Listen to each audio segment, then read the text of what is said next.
Ni unai landa joela naz, Walter Pakigorreko produzio liderra naz. Eta neu Loreazko nanaz, Walter Pakigorretik eramaten dut komertzial arloa. Walter Pakigorre grupoko matriza da. Batez be guk landuten dugun lehen gaia plastikoa da. Lehen gai nagusia izanez, hori erabiltzen dugu automozioko eta elektrotresnen garatulak egiteko. Batez be planta hau zentratuta dago teknologia altuetan eta automozioko garatulen ekoizpenean. Bain dela gutxi gora bera 8 urte, hasi ginen Errota Fundazioagaz lan egiten.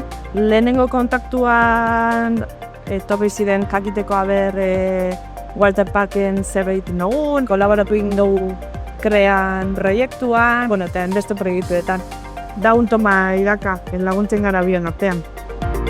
Walter Pakigorren teknologiari garrantzia handia ematen diogu. Gainera, gure grupoko teknologia zentrolez erabiltzen digute. Orduan, pieza guztiek teknologikoki hemen garatzen dira. Errota Fundazioagaz lankidetza ezberdinak egin duguz. Inobarratia, enplegu azokak, zentru formatiborekin lankidetza ere bultzatu digu, eta baita ere enpresa foroetan parte hartu dugu. Guretzako errotarekin eukin dugun hartu emona zinbestekoa izan da. Eta orain arte, nahizte Walter Pak baiaran 30 urte egon, ez dugukin hartu nunik beste enpresa batzukaz. Ez da ikasketa zentroekin, ez da erakundekin ere.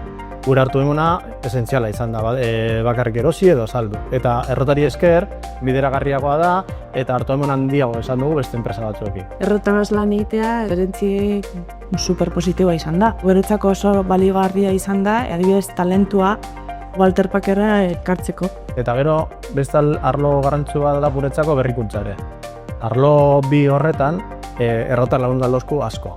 Alde batetik enplegu azoketan, bai Zulaibarren edo beste zentru batzuetan egiten dena, eta beste alde batetik Zulaibarregaz eta errotarekin batera egiten duguzan berrikuntza proiektuetan, Inobarratia eta beste proiektu batzuetan, hortik atara aldugun berrikuntza proiektuen garapenetan aurrerakuntza guretzako gordetea.